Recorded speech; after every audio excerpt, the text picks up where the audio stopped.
இப்ப நான் போய் பிரசங்கம் பண்ணா என்கிட்ட சண்டைக்கு நிக்கிறாங்க. அது எப்படி நீ சொல்லலாம்? நான் ஐஸ்வர்யவான்னு, நம்ம எல்லாம் ஐஸ்வர்யவான்லாக்கும். பரலோகம் போனாதான் ஐஸ்வர்யம் கிடைக்குமா? பரலோகத்துல எதுக்கு ஐஸ்வர்யம்? அரிசி பருப்பா வாங்க போறீங்க?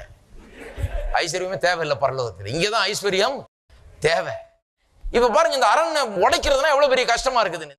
இந்த கோட்டைச்சவரை ஒண்ணு இல்லாமக்கிறதுக்கு வறுமை, தாழ்மை, ஏழ்மை, இப்படிப்பட்ட எண்ணங்களின் கோட்டைச்சவரை ஒண்ணு இல்லாம, சிறுமை, அப்படிப்பட்ட எண்ணங்களுடைய கோட்டைச்சவரை தகர்த்து எறிவதற்கு, சரியான விதத்தில் ஒரு மனுஷன் சிந்திக்க ஆரம்பிக்கிறதுக்கு என்ன பண்ண வேணும்?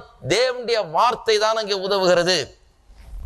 பாருங்க எப்படி இந்த எண்ணங்கள் நமக்கு சொந்தமாகிறது. நீங்க கிளீனா சொல்லி இருக்குது. எண்ணம் இருக்குதான், அப்புறம் தர்க்கம் இருக்கிறதா, அப்புறம் அது கோட்டைச்சவரா மாறுது, அரண் ஆகிறது. எண்ணம், தர்க்கம், அரண், த ஸ்டேஜஸ். முதல்ல அது எண்ணமாக வருகிறது, அப்புறம் தர்க்கங்கள், அதை பேச ஆரம்பிக்கிறோம், அதான் தர்க்கங்கள், ஆர்கியூமெண்ட்.